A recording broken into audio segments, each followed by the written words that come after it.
de Literatura, también hice la licenciatura en Ciencias de la Educación y también hice una formación en Facultad de Psicología, donde tuve la oportunidad de hacer justamente una investigación en un liceo nocturno de Montevideo.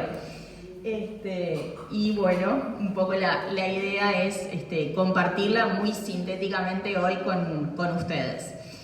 Como todas las tesis de grado, de posgrado y de doctorado, toda la tesis está en el portal de la UDELAR, en Colibrí, así que tienen acceso gratuito y es como un gran repositorio también para estar al tanto de todas las cosas que se van generando. Bueno, esta tesis tuvo que ver con mi formación también, y mi trayecto como docente. Desde la práctica educativa de cuarto del IPA empecé a trabajar en el nocturno, y después me fui enganchando mucho con las cosas que iban pasando en el nocturno. En uno de esos nocturnos conocí a Virginia en el Liceo 61 del Cerro. Me acuerdo que en ese entonces el Plan 94 estaba como empezando justamente a ir a otros liceos.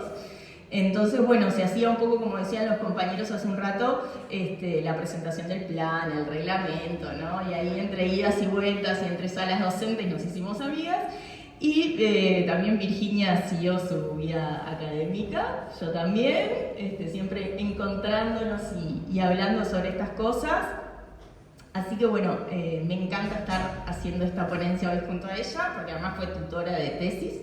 Y me encanta también, y agradezco ni que hablar a los compañeros del Liceo 1, que a muchos ya los conozco, que se haya podido realmente consolidar esta instancia, que sé que hace muchos meses que bueno, que se viene pensando, y que no es poco que estemos todos acá hablando del plan, y bueno, y seguir pensando, ¿no? Y también motivarlos a varios compañeros que sé que están haciendo investigación, que escriban, que hagan investigación, justamente por esto que también decían otros compañeros. Si no escribimos, muchas cosas se pierden, ¿ah? Y de hecho a mí me pasó que cuando empecé a investigar, a ver qué antecedentes había, investigaciones sobre el Plan 94 no encontré, ¿ah? Entonces, bueno, en definitiva me interpelaba eso, que había una cantidad de estudiantes extraedad, adultos y jóvenes con condicionamientos laborales y de salud que asistían, ya sea a liceos nocturnos o a diurnos, extraedad, pero que no teníamos grandes conocimientos sobre exactamente qué características tenían estos estudiantes, cómo se venía desarrollando el plan. De hecho, mi investigación es de 2017. Fíjense todo el tiempo que pasó y en realidad tampoco había material muy claro y que se difundiera a nivel de investigación.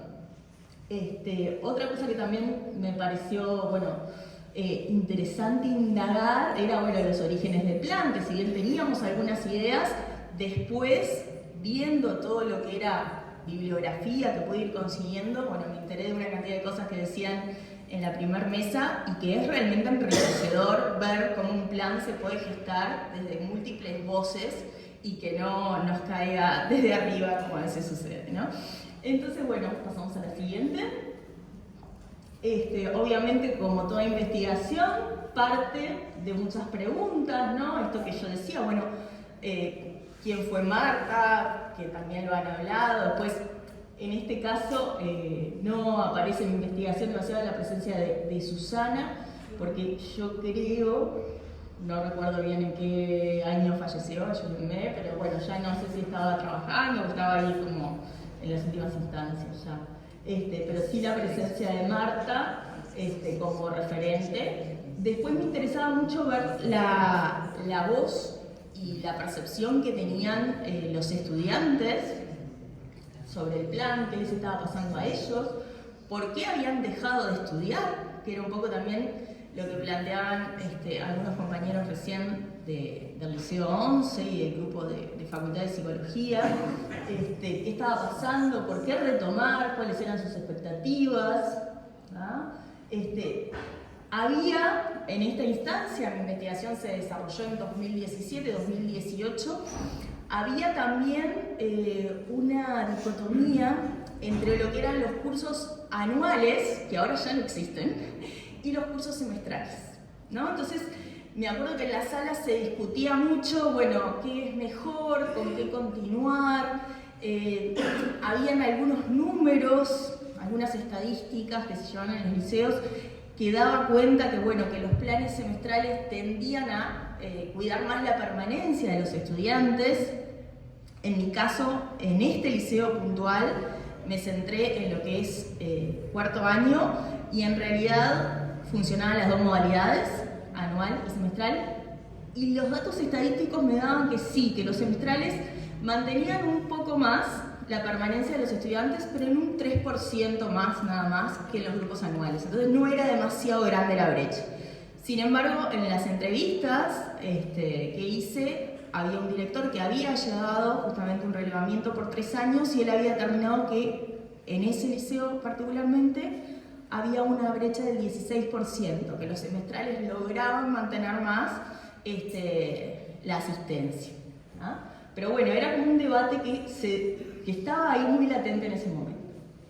Bien, como yo les decía, a nivel de antecedentes bibliográficos para la investigación, busqué y encontré sobre todo, bueno, ni que hablar en Facultad de Humanidades, que es como otro gran referente, ¿no?, de donde uno saca información, también en Sociología, ¿sí? Y también otros referentes internacionales, por ejemplo, Silvia Brusilovsky, que es de Argentina, y también algunos españoles, ¿no?, como Pascual y Cabo, que en definitiva ya han hecho también trayecto y han hecho investigación y han hecho relevamiento sobre educación de adultos.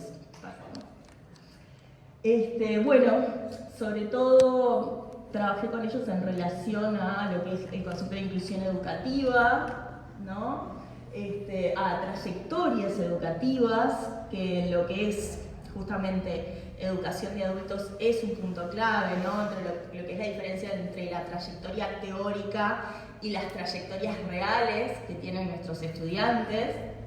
Pasamos a la siguiente. Obviamente mencionar a Paulo Freire, ¿no?, como otro gran referente de educación.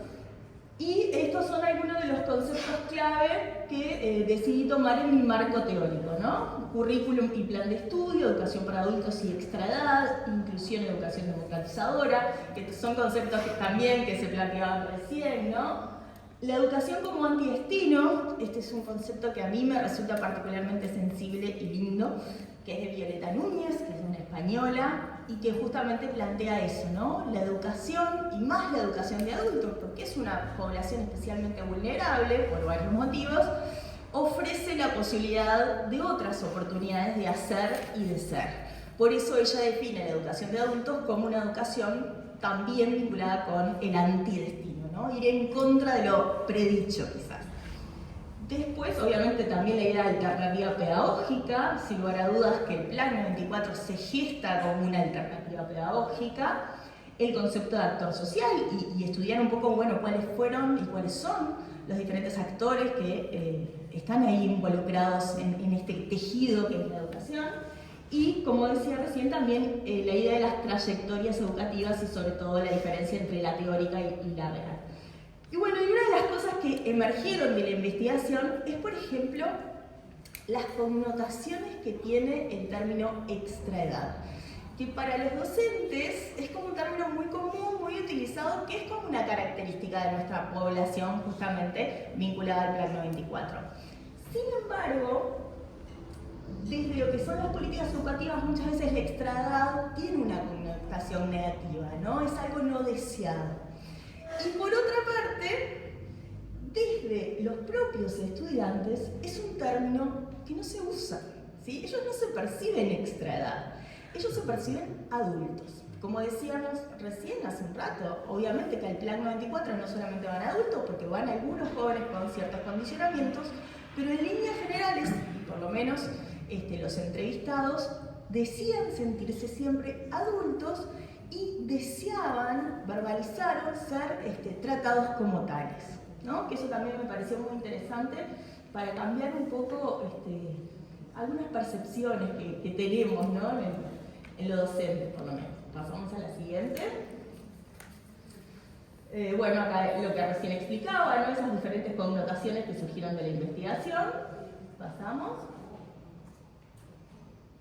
Y esto, como les decía recién, el concepto de trayectorias educativas, acá me basé en una educadora que es justamente Flavia Terigi, argentina, que sigue haciendo investigación, y que ella plantea eso, ¿no? Que los sistemas educativos tienen justamente un deseo, ¿no? Como un imaginario que se relaciona con una trayectoria teórica donde los estudiantes a determinadas edades tienen que cumplir con ciertos ciclos educativos, pero que después esas trayectorias teóricas se enfrentan, ¿no? Con lo que son, y ahí pasamos a las trayectorias reales, ¿no? Trabajamos justamente con sujetos, con una cantidad de circunstancias de vida. Muchas de las entrevistas justamente desprendieron que ellos no solamente asisten al liceo, sino que trabajan y que muchos también se encargan de su familia, ¿sí? Entonces, no solamente está el cuidado de los hijos en ciertos casos, sino también el cuidado de padres. Hay como una cantidad de elementos que también hacen de esa trayectoria mucho más compleja que lo que podría ser la trayectoria de un adolescente, ¿no? Que asiste a un liceo diurno, y que genera también otra sensibilidad en relación al estudio. Bien, pasamos a la siguiente. Bueno, y ahí configuré un poco, en función de mis preguntas, lo que era el problema de investigación, ¿no? Que también es algo que nos preguntamos desde el rol docente todo el tiempo. Bueno, si realmente este Plan 94, como, entre comillas, nueva política, ¿no? De inclusión, favorecía realmente la permanencia y el egreso de la educación media superior en estudiantes adultos y extraedad.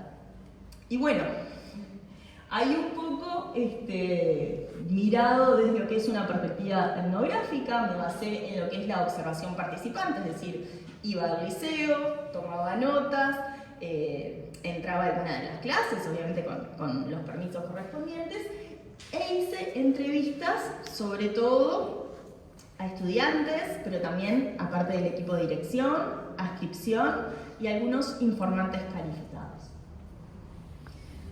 Bueno, lo que tiene de complejo justamente la escritura etnográfica es que uno es parte también, ¿no? De lo que estudia. Entonces eso implica tener cierta mirada de extrañamiento, ¿sí? Como dice el antropólogo D'Amato, ¿sí? Es un antropólogo brasileño. Yo soy docente, entonces para mí la educación es algo que es parte de mi vida, entonces necesitaba un poco como alejarme de eso para poder analizarlo desde otro lugar, objetivamente o tendiendo a una objetividad. Bien, como les explicaba, tiene que ver con eso, ¿no? Transformar lo familiar en exótico. Y bueno, ese es un trabajo también de reflexión que lleva y que conlleva pensarse también desde otro lugar. Bien, pasamos. Bueno, como les decía, uno de mis primeros ejes fue justamente cómo surgió el plan Marta Averburg y todas las innovaciones que bueno, las compañeras y los compañeros ya mencionaron, así que no voy a recaer en esto, pero sí quiero hacer énfasis en la importancia de algo que estamos perdiendo, como son las salas docentes, la necesidad de espacios y de tiempos de coordinación entre docentes, que es un reclamo que se viene haciendo, me consta, de varios liceos cuando tenemos los espacios de ATD, y también la importancia de la voz de los estudiantes, que en un principio era algo clave, ¿no? No solamente tener las salas docentes, sino tener esos encuentros de estudiantes que participaran, que en algunos liceos me consta también que se hacían, pero que hoy en día se han perdido, ¿no? Volver a esa voz del estudiante en relación al plan me parece esencial porque son justamente los protagonistas de esta educación, de su educación. Bueno, y otra categoría, ¿no?, de análisis fue un poco esto, las trayectorias educativas, que lo que se desprendió en las entrevistas a estudiantes es que había una oscilación constante entre la frustración, pero también el deseo, ¿sí? La frustración que tenía que ver con haber dejado, seguramente en su adolescencia, de estudiar.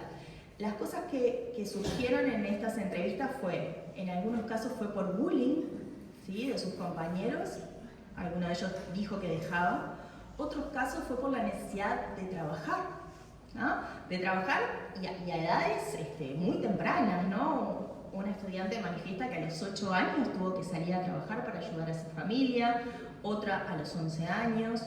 En otros casos también se manifestó que desde la familia no se veía bien, eran estudiantes que venían del interior, de pueblos del interior, que no se veía bien que se estudiara, que había que salir a trabajar. Entonces también desde la familia había cierto boicot a ese deseo que tenían algunos estudiantes de continuar su trayectoria después de la escuela, ¿no? Hasta la escuela era como algo avalado a nivel familiar, pero ya cuando se quería hacer el liceo había ciertas trabas y ciertos prejuicios a nivel familiar que los detuvieron, de hecho.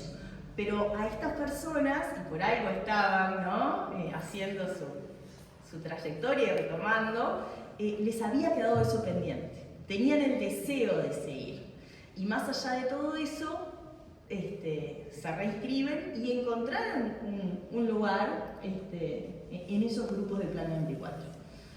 Bueno, y como reflexión final, justamente, ¿no?, esa importancia de que los planes se gesten desde las múltiples miradas y los múltiples actores que hacen, ¿no?, docentes, administrativos, adscriptos, equipo de dirección y estudiantes. Es como central eso de este plan y creo que hay que defenderlo y mantener todo lo que se pueda en esas visiones múltiples que enriquecen sin lugar a dudas.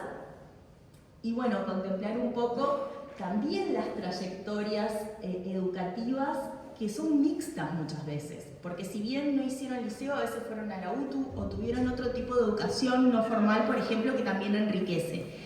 Sin embargo, una de las cosas que yo me cuestionaba y que los estudiantes en general naturalizaban era, por ejemplo, el peso de los parciales.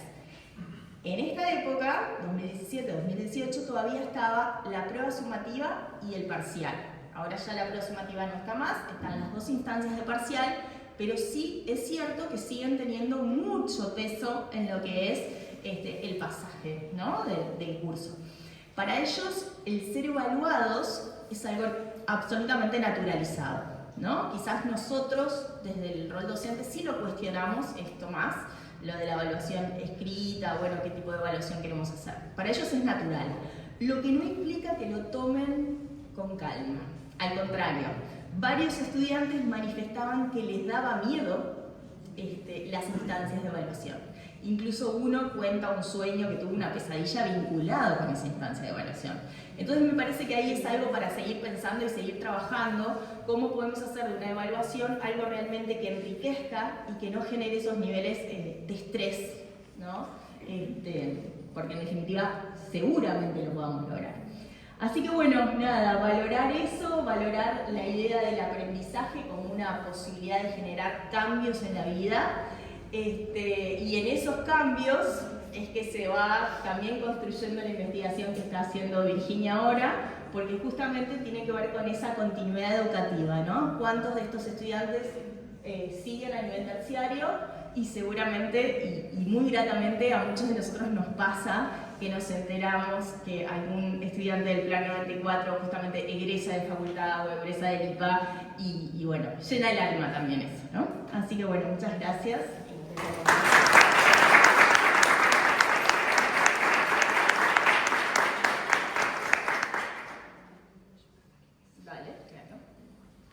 Bueno, buenas noches a todos. Les agradezco muchísimo la presencia de todos ustedes. Agradezco a los organizadores de este congreso, hacía falta. Y agradezco especialmente a los colegas que están presentes y que colaboraron con la investigación que voy a presentar ahora. Ana Vieira, Marco Briozzo, Lourdes Stott, mi amiga, y Richard Dutra, el subdirector del Liceo 1.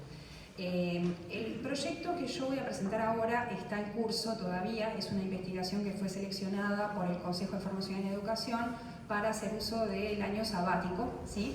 Entonces es un proyecto que resultó bastante más ambicioso de lo que yo pensaba en una primera instancia, Y ahora yo les voy a presentar algunos avances de esta investigación. No quiero repetirme con respecto a lo que ya dijeron anteriormente y a lo que dijo Lourdes. Para ordenar un poco la presentación, yo voy a hacer referencia a la fundamentación del proyecto, porque me pareció importante plantearlo. Luego del marco teórico voy a seleccionar solamente un par de conceptos que creo que todavía no se mencionaron, luego un apunte sobre el enfoque metodológico y luego voy a compartir algunos hallazgos que están bastante en bruto todavía, porque sobre todo los hallazgos cualitativos no han sido analizados y no tengo una conclusión del trabajo, pero me pareció importante en esta instancia, que es importante, me parece, para la educación del país, no solamente para los que estamos involucrados directamente con los planes, con el plan 1994. Bien, entonces, en principio vamos a la primera, yo te lo compartí por, ahí está. ¿Esa no puede presentar esa compu? ¿Sería más rápido? Sí, sería más rápido, pero hoy no no funcionó podemos, el sí, cable claro. HDMI, entonces si lo probamos de nuevo, capaz que ahora quiere. Vamos, y si no, Ahí vamos va. a ver qué quiere.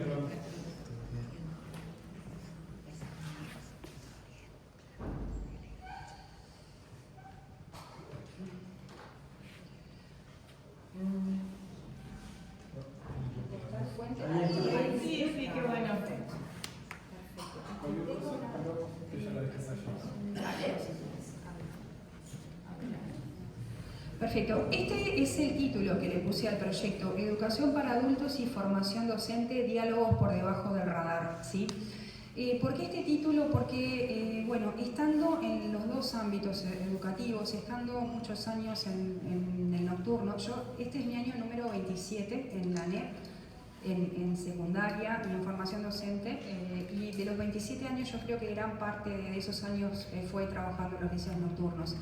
Y del lado de la formación docente me parecía que a veces son universos que no dialogan demasiado, ¿verdad? En el sentido de que los adultos pocas veces son tenidos en cuenta en su condición de tales cuando se piensan los planes de estudio, pensando en formación docente, no pensando en secundaria ahora, ¿verdad? Y por el otro lado, a veces desde los liceos nos cuestionamos un poco cuál tiene que ser el enfoque que nosotros demos, ¿verdad?, a los cursos.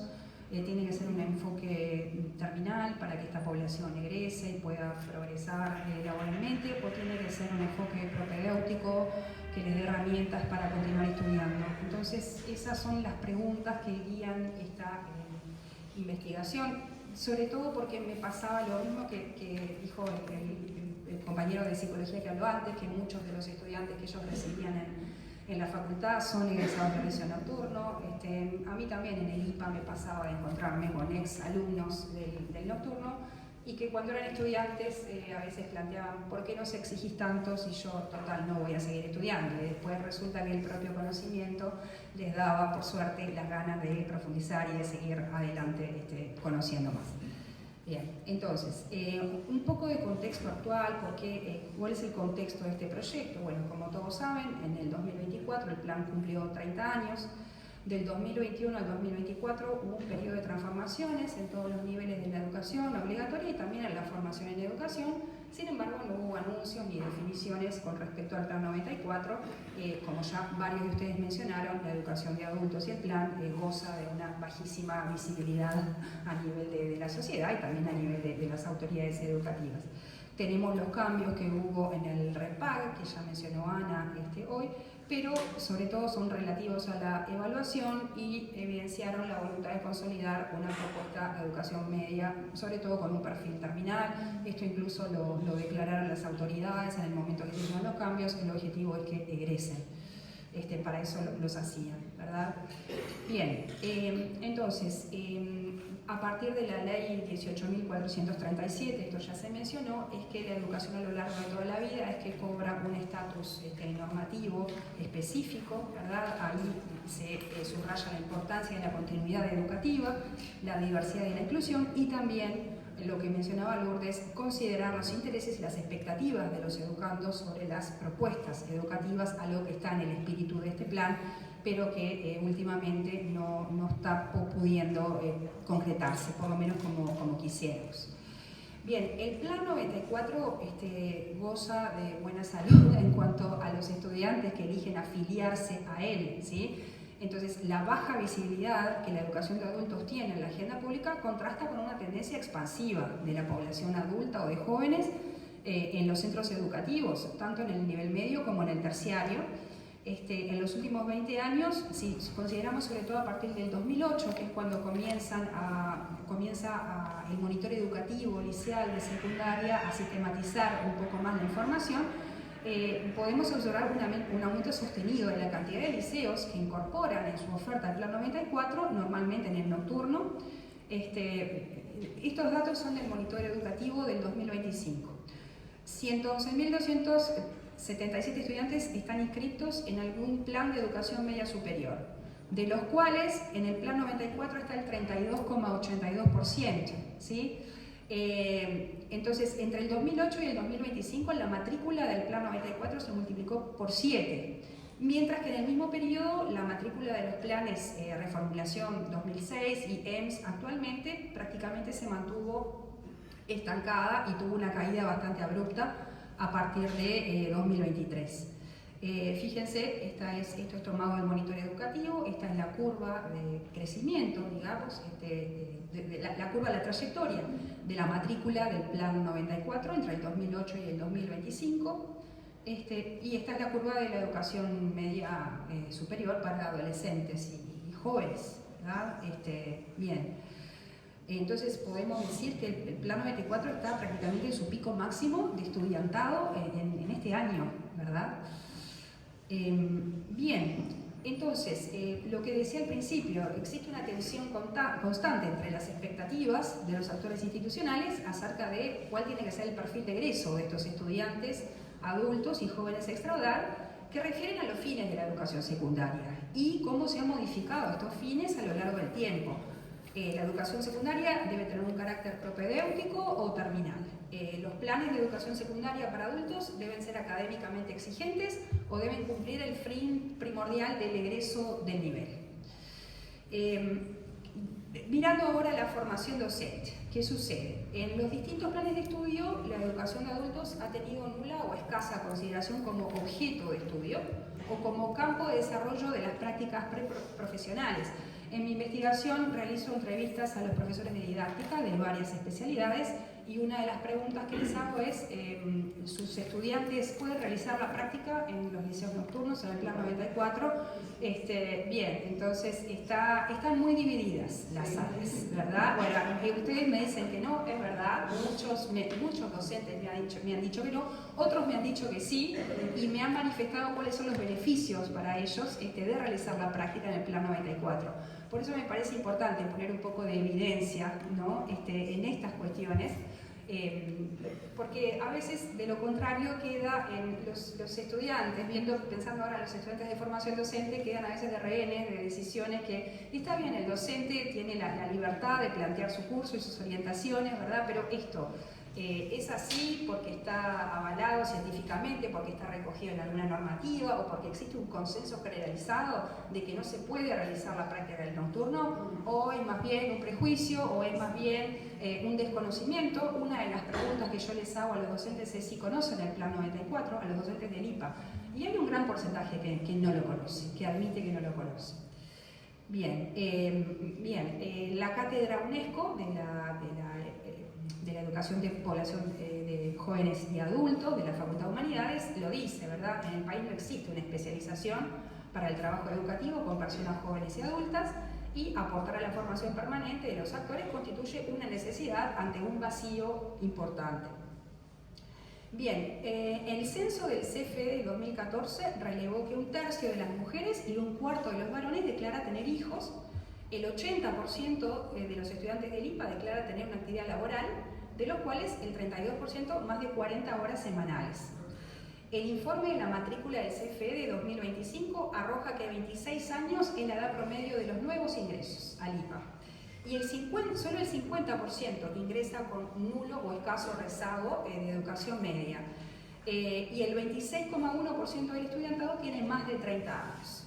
Es evidente que parte de toda esta población adulta que tenemos en el CFE proviene del Plan 94. Pero, sin embargo, los planes de estudio del CFE no acompasan un perfil de ingreso con marcada presencia de población adulta. Las cargas horarias, que esto lo empeoró bastante el plan 2023, ¿verdad? El plan que fue reformado en 2023, que multiplicó muchísimo la carga horaria, al punto de que en el IPA hubo que comenzar el turno nocturno a las 18:20, porque de lo contrario no entraban todas las horas de la currícula, ¿sí? Y esto, claro, provocó no diría una desafiliación, pero sí inhibió muchas veces la inscripción, porque si uno mira esa grilla y ve que 18:20 comienza la clase, que tal vez a las 17:30 tiene que salir de su lugar de trabajo, de su domicilio, que tal vez sea lejos del instituto, y piensa, esto no es para mí, ¿verdad? Entonces las cargas horarias, la cantidad de asignaturas, la organización de los turnos de los centros son poco compatibles con la vida adulta. La propia ANEP lo reconoce en su Plan de Desarrollo Educativo 2024, que las propuestas educativas para jóvenes y adultos no siempre cuentan con una perspectiva pedagógica centrada en la realidad particular de jóvenes y adultos, además de que el diseño curricular no siempre se ajusta a la realidad vital de estas personas. El problema es que ANEP usa este argumento para fomentar la acreditación de ciclos mediante pruebas, ¿verdad? Y no necesariamente para mejorar los planes existentes. Bien, hay un crecimiento sostenido de la modalidad semipresencial dentro de la oferta del IPA, y esto intentaría de alguna manera acompasar lo que es el perfil adulto del estudiantado. ¿Por qué los estudiantes adultos van al IPA? Yo me centro en el IPA porque es el instituto donde pude desarrollar la investigación, ¿verdad? Parte de esta realidad también es compartida con los otros centros de formación docente de todo el país, solo que después, como vamos a ver, con respecto a los CERPs, por ejemplo, la población del IPA tiene una edad superior, ¿verdad? El estudiantado de los CERPs es más joven que el estudiantado del IPA, eso está relevado. Bien, entonces, el CFE cumple el rol de ofrecer oportunidades de formación a jóvenes recién egresados, pero también a personas adultas que ingresan en momentos distintos de sus trayectorias personales y profesionales.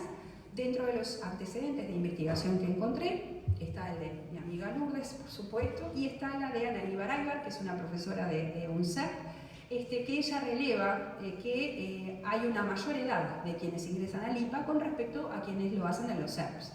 Y esto de que la formación docente es percibida por las familias como una estrategia desde abajo para mantenerse o ascender en el espacio social, ¿sí? Es una oportunidad justamente de mejora en las condiciones de vida de muchísimas personas.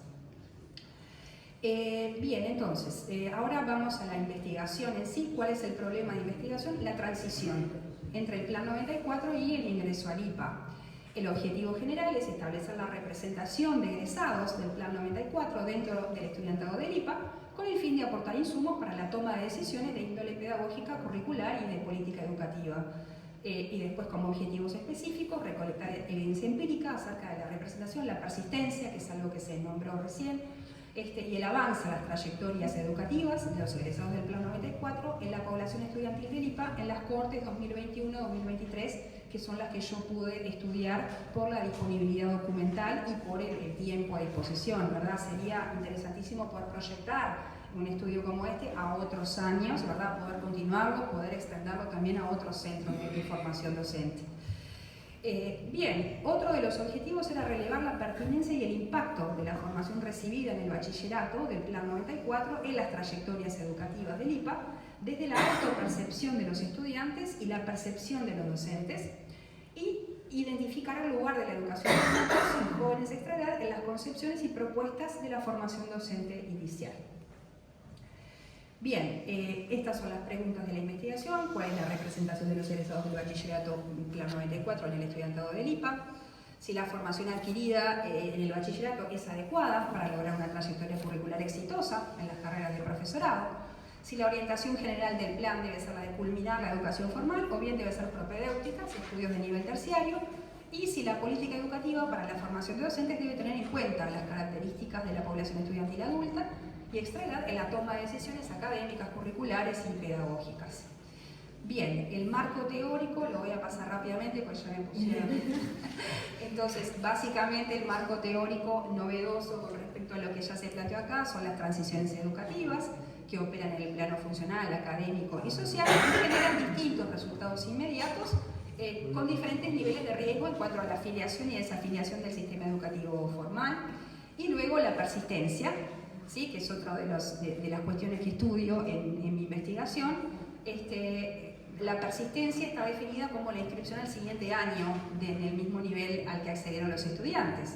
Y estos autores, distinguen 5 clases de persistencia, y yo estudio específicamente los tipos 1 y 2, o sea, esta población egresada del Plan 94 que ingresó al IPA, si fue promovida, si al año siguiente se reinscribió, ¿verdad?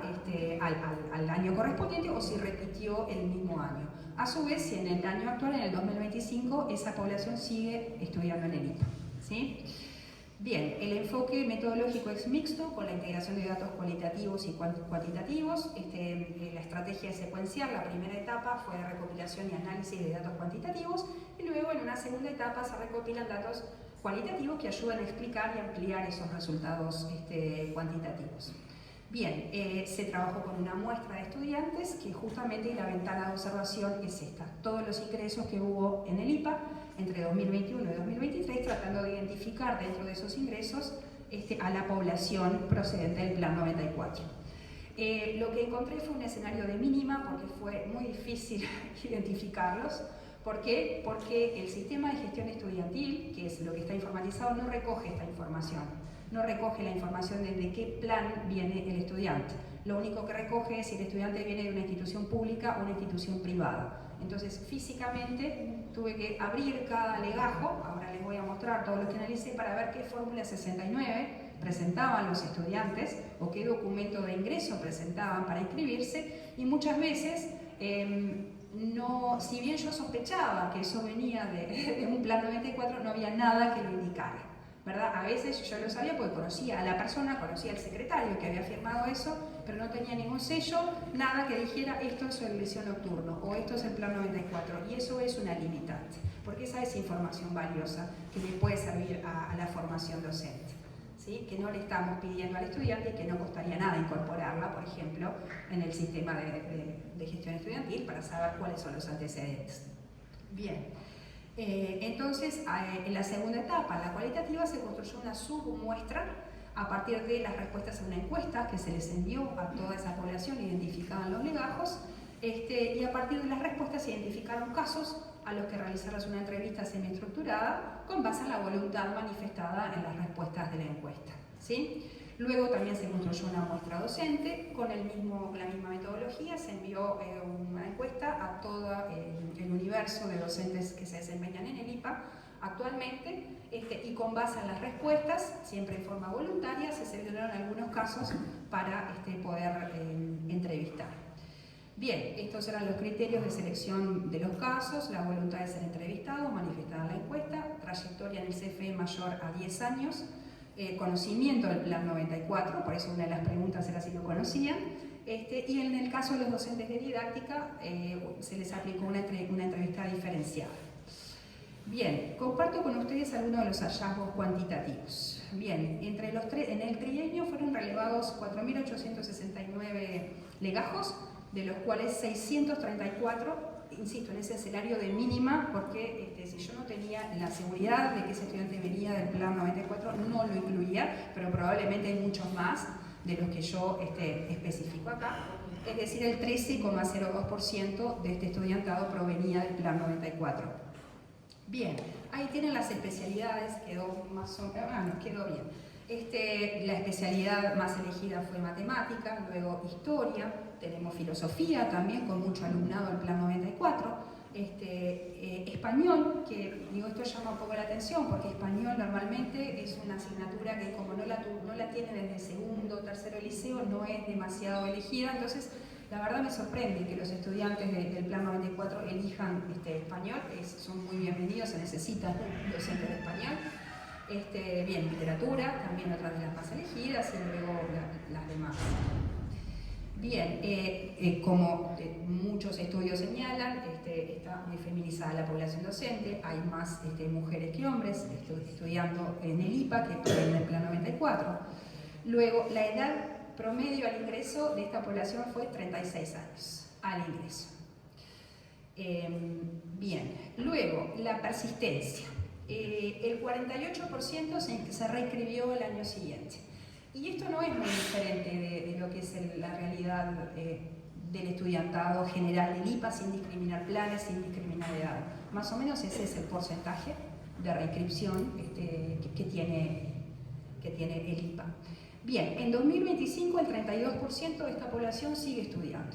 Algunos no siguen estudiando, ¿saben por qué? Porque egresaron en 4 años. Y esto yo creo que tiene que ser un motivo de orgullo para todos los docentes del Plan 94, ¿sí? Que haya 6 estudiantes que hayan egresado en 4 años prosiguiendo el Plan 94 en estas especialidades: danza, derecho, español, geografía, inglés y literatura.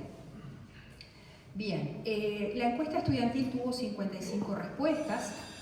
Bien, y un poco también yo les preguntaba por qué habían finalizado bachillerato en el Plan 94, y estas eran las opciones. La más elegida fue la actividad laboral temprana, las obligaciones familiares tempranas.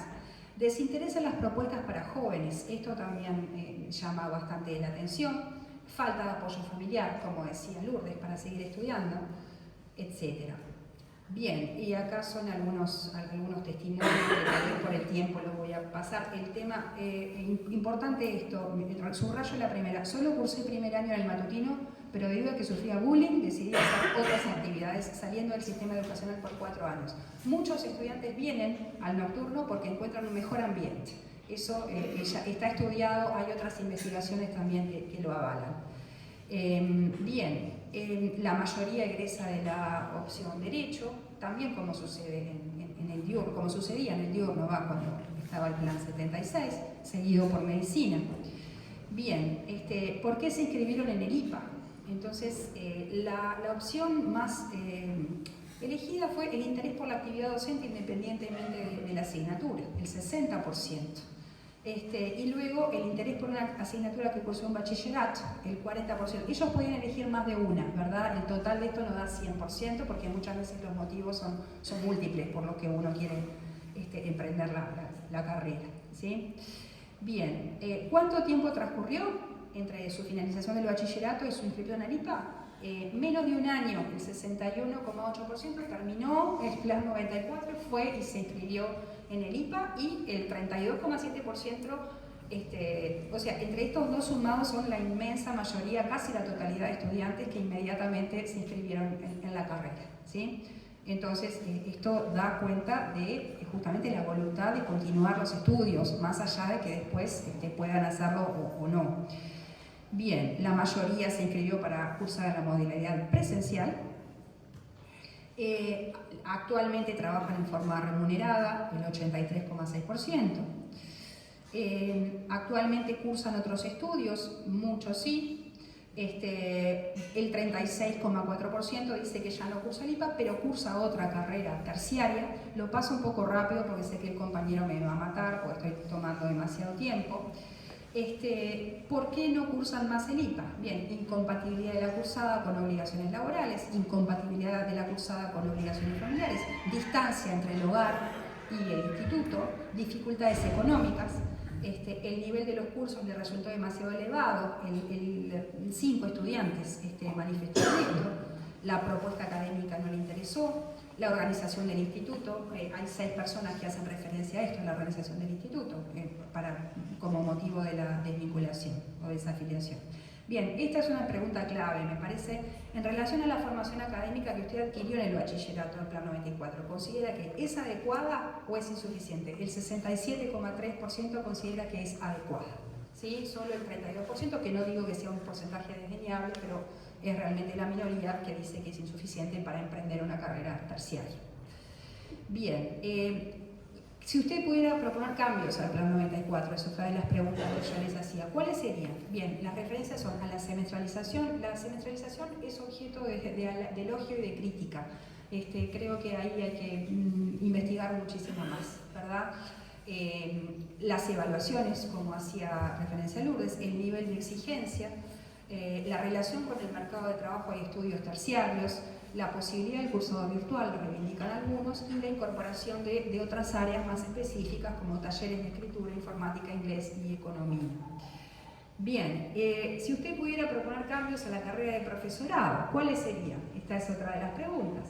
Más trabajo interdisciplinario y comunitario, mayor flexibilidad con la práctica docente, esto se repite muchísimo, reducción de la carga horaria, mayor uso de la virtualidad, mayor énfasis en la práctica y menos en la teoría, horarios más flexibles, posibilidad de recursar en el segundo semestre, entonces la semestralización que aportó este plan 2023, en realidad digo, el curso se puede hacer en un solo semestre, ¿verdad? Y eso termina no sirviendo de mucho.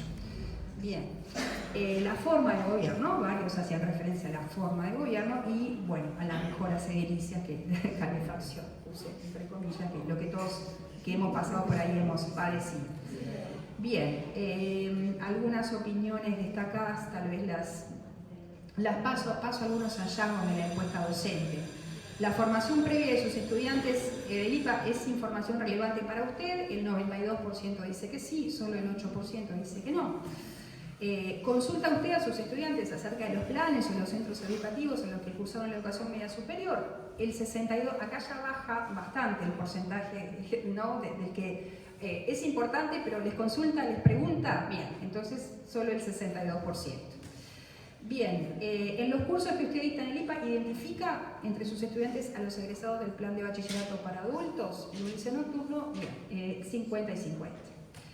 Bien, si usted identifica a estos estudiantes, ¿cree que el rendimiento de estos estudiantes es igual o similar al de los demás estudiantes, superior al de los demás estudiantes, disminuido en relación a los demás estudiantes o ninguno de los anteriores? Bien, más de la mitad dice que es igual o superior incluso al de los demás estudiantes. Bien, considera que los planes de formación en educación, específicamente los de profesorado, deben contemplar las necesidades y particularidades de la población estudiantil adulta. El 78% dice que sí, solo el 22% dice que no. Bien, y aquí, ¿en qué medida los planes deben contemplar las necesidades del estudiantado adulto? Bien. Me está el compañero que esté redondeando. Bien, simplemente comparto algunas de las opiniones que volcan a los docentes. Debe existir alguna beca económica para que esta población pueda finalizar la carrera. La población adulta tiene otras necesidades y acá tenemos, pero en líneas generales posee otro bagaje cultural que es plausible capitalizar en clase. Y acá tenemos abajo una opinión que es en parte contraria, es una población en desventaja debido a la alta carga de responsabilidad en cuanto a lo laboral y familiar. Paso un poco las opiniones y acá, ¿conoce usted el plan 94 de bachillerato? El 78% dice que sí, pero un 22% no lo conoce. Entonces, considera que los egresados del plan, para que los que sí lo conocen, considera que los egresados del plan 94 adquieren una formación adecuada para continuar estudios. El 73% dice que sí, el 26% dice que no. Bien, y acá también tenemos algunas opiniones, ¿verdad?, que tienen que ver sobre todo con no hacer necesariamente diferencias entre jóvenes y adultos, ya en una formación terciaria. Otros dicen, este es interesante, los niveles que recibimos de los otros liceos, entre comillas, son tan bajos que no se encuentran en inferioridad de condiciones. Además, en el plan 94 tienen evaluaciones con exámenes, acá es visto como algo positivo, ¿verdad? Y están acostumbrados a estudiar de otro modo. Bien, quisiera seguir, pero espero que me pase un poco de tiempo. Les agradezco mucho por su atención.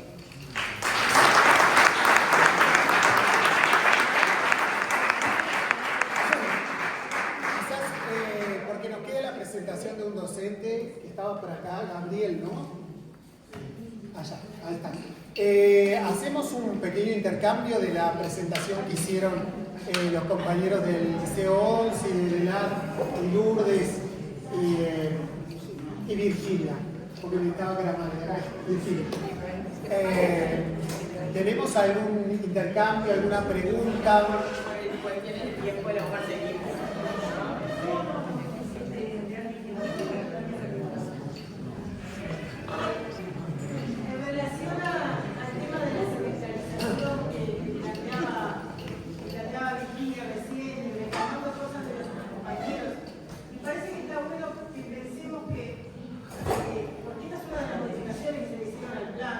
Entonces, me parece que el tema de la semestralización como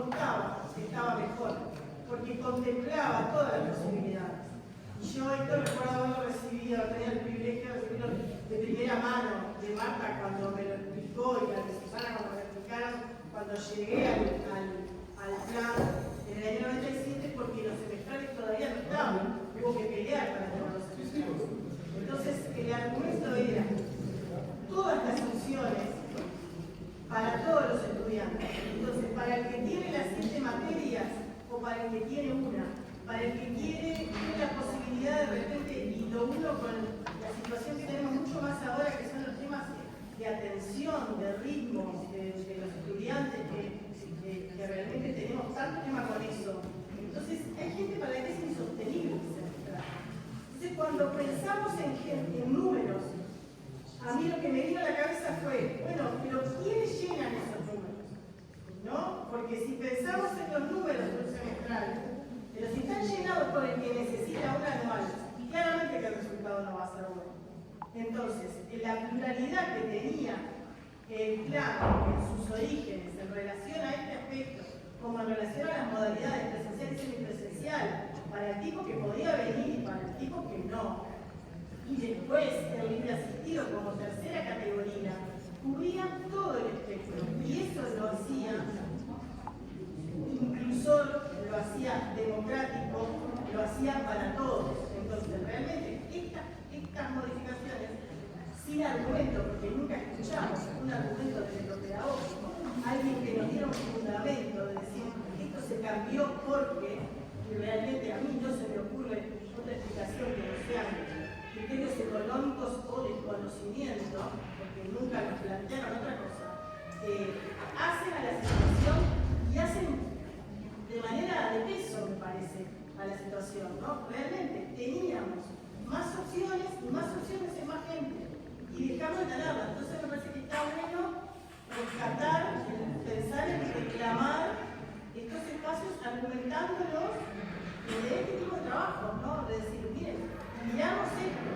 Y también sabemos, porque lo recibimos, yo soy aplica del Plan 24 y lo recibo, sabemos que también la semestralización podría plantearse hacia los liceos de adolescentes, porque hay un sector de la población adolescente que lo pide, que lo necesitaría en los liceos, de repente, que no son en edad ni para adultos, que son los gurises que se quedan con la opción de tener que esperar, que en general se van a abrir, por ejemplo, y que te caen en el segundo semestre, porque no salvaron sus materias en abril, se quedaron fuera de lo que es el estudio terciario, y de repente capaz que tienen la edad para cursar, pero tienen que esperar todo un año. Entonces, esos gurises se beneficiarían de un semestral en segundo semestre en sus liceos que no son nuestra edad. Entonces, pensemos el tema de la semestralización y de la anualización en las dos direcciones, ¿no? Hacia lo que perdimos nosotros en los liceos de adultos y hacia la posibilidad que podría ser en los otros liceos. Sí, yo creo que sería súper interesante volver a tener realmente, como decíamos hace un rato, un plan pensado entre todos, ¿no? Esto que vos decís, yo coincido. Creo que hay un criterio netamente economicista en haber pasado la semestralización y también coincido que la población que nos llega tiene diferentes características que muchos de ellos, yo trabajo actualmente con algunos estudiantes hipoacúsicos, con algunos estudiantes sordos, con algunos estudiantes de baja visión y ciegos, que necesitan otros tiempos pedagógicos, sumado a una cantidad de características más que también lo requieren. De hecho, muchas veces la adaptación curricular pasa, las adaptaciones pasan por ponerles menos materias y demás, por cursados más repartidos, y lo hacemos también en los liceos que no son de adultos, porque sabemos que las necesidades son diferentes. Entonces, tengamos todo el abanico, ¿no? Digamos. En las ACD se planteó eso. Sí, es un reclamo que se hace. Sí, la verdad. Para Jacob. Bueno, no, yo quería agregar que, si bien también hace años que la laburo en la noche, trabajé como cripto varios años, y tengo como algunas cuestiones, ¿no? Siento que cada comunidad tiene una realidad diferente y la hacen los estudiantes y la hacen los profes del 94 y otros planes del ciclo básico. Lo que lo lleva a un liceo y seguir estudiando depende de cada realidad, pero bueno, dados los números que maneja el Ministerio Educativo, que tengo mis reparos porque no siempre se refleja de lo que pasa realmente. Por ejemplo, los números que reflejan la desvinculación muchas veces no son reales, entonces que nunca se inscriben, entonces él se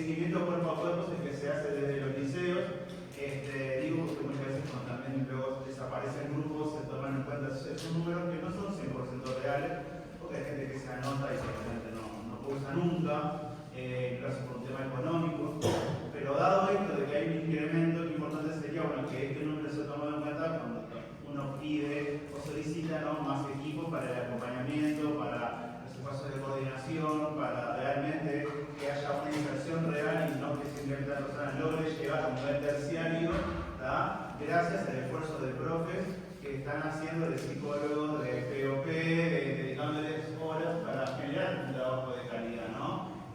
Los 394 sí vienen luchando, sí están fortaleciéndose, pero con la buena voluntad de las y los compañeros.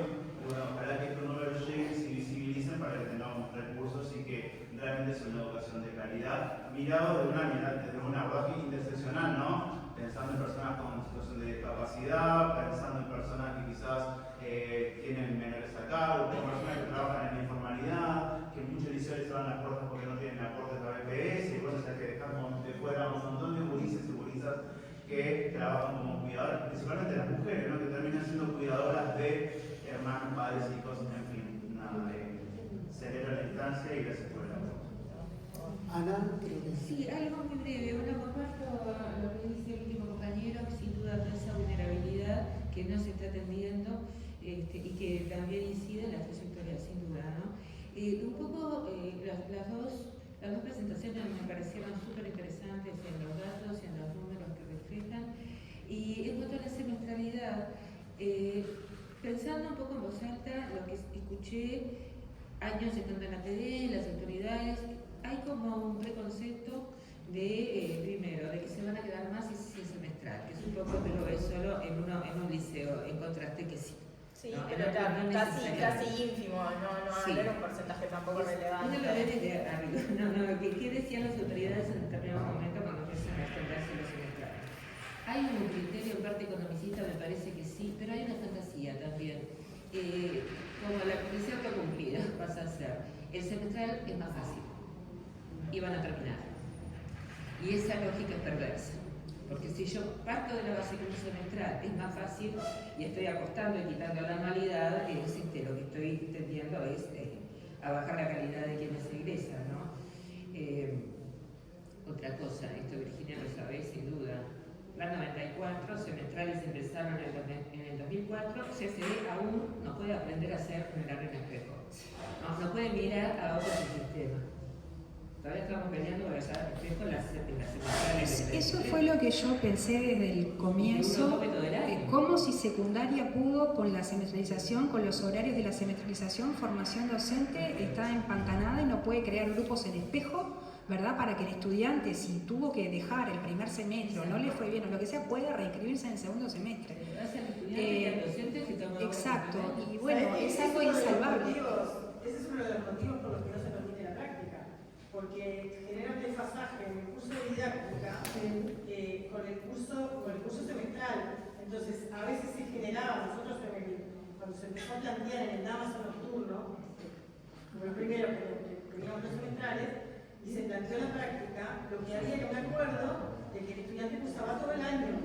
Entonces, si al estudiante no le importaba tener una carga horaria doble, ¿no? O sea, haber cursado el doble de horas de práctica, era posible hacer la práctica, porque ese desfasaje entre lo anual y lo semestral, con didáctica y con el curso en el que hacían la práctica, hacía explotar todo, la cabeza de todos. Sí, los docentes que sí lo permiten, lo que plantearon fue eso, que el estudiante tiene que hacer los 2 semestres y con el doble de la carga horaria, que de alguna manera eso puede ser una desventaja, visto de un lado puede ser una desventaja con respecto al resto de los compañeros que lo hacen en un anual, pero por el otro lado es una ventaja, volver a ver el tema. Un profesor me decía, al comienzo del curso, cuando el docente da los lineamientos, ¿no? Cuando sienta las bases del curso, el practicante no está, y sin embargo en el segundo semestre lo ve desde el primer día, y eso es una riqueza. Una cosa que quería decir, hablando un poco de la semestralidad, hablaba con Ana, que la semestralidad empezó en el Damaso como una opción frente a la no implementación de un libre asistido. El libre asistido estaba en el proyecto original del Damaso, pero del plano 24, pero no se dejaba implementar. Secundaria no lo autorizaba en el liceo público, pero el CODICEN sí. En los liceos privados, donde cobraban muy buena plata por hacer las asignaturas en el libre asistido. Entonces, desde la sala del Damaso surgió la posibilidad de algo semestral, pero el algo semestral no iba al semestral, no era que se incluía cualquiera. Estaba pensando con la misma lógica que el libre asistido, una entrevista previa, a ver por qué tenía que hacer ese curso y no podía hacer el curso anual. Incluso en el Damaso coexistió la calidad con la semestralidad. En algunos decían, no, muy difícil que coexistan los dos, era más trabajo administrativo, obviamente que sí. Y tenía Teníamos prioridad ahí, Rosa, ella la verdad le dimos prioridad ahí a lo que tenía la equipo y la de sexta. Una cosita porque nos falta una presentación que no queremos extender. En la investigación esta última no llegaste a algo que me parece que está ahí atravesándonos, intencionando el trabajo cotidiano, que es la perspectiva de que si lo que estamos haciendo tiene un fin propedéutico o si estamos... Me parece que nos está atravesando y los profesores estamos en el medio de esa tensión y te quería preguntar que habías algo que ves ese avance o cómo lo abordabas en la investigación. Eso es lo que todavía está por procesarse. Hay docentes que se posicionan desde la atención y piensan que tienen que en realidad el enfoque tiene que ser propedéutico, porque puede no ser propedéutico el año que viene, ¿verdad? Pero el estudiante que egresa en algún momento de su vida puede querer volver a estudiar. Entonces, no es el docente el que puede decidir eso, ¿verdad? Tiene que partir de la... Estas son algunas de las posiciones, ¿sí? Entonces, el estudiante tiene que estar en condiciones de seguir estudiando el año que viene o cuando sea, cuando él lo decida, cuando él lo elija. Hay otras posturas que piensan que bueno, que este es un plan de segunda oportunidad, que es un plan remedial, reparatorio de alguna forma, y que lo primordial es consagrar un derecho, ¿verdad? Es el derecho a la educación hasta finalizar la educación media superior. Entonces, la atención existe y en realidad en la investigación lo que estoy tratando de hacer es, no contabilizar cuántos están a favor y cuántos en contra, sino que lo que les pregunto es también cuáles son las estrategias que utilizan para tratar de conciliar de alguna manera los dos objetivos. Sepan disculpar porque también en esto nosotros somos novatos en el armado del Congreso. Nos queda una mesa, un participante a exponer, que lo invitamos a sumarse, pero vieron que cada uno de los temas van abriendo una serie de interrogantes. Los compañeros de UDELAR nos están haciendo por allí algunas notas que las estaremos retomando mañana, pero también en esta lógica de ver, bueno, qué preguntas está bueno hacerse actualmente sobre el Plan 94 y cuáles son distintas líneas. Agradecerles enormemente a los compañeros del Liceo 11, a la gente de UDELAR, a Virginia y a Lourdes. Un aplauso.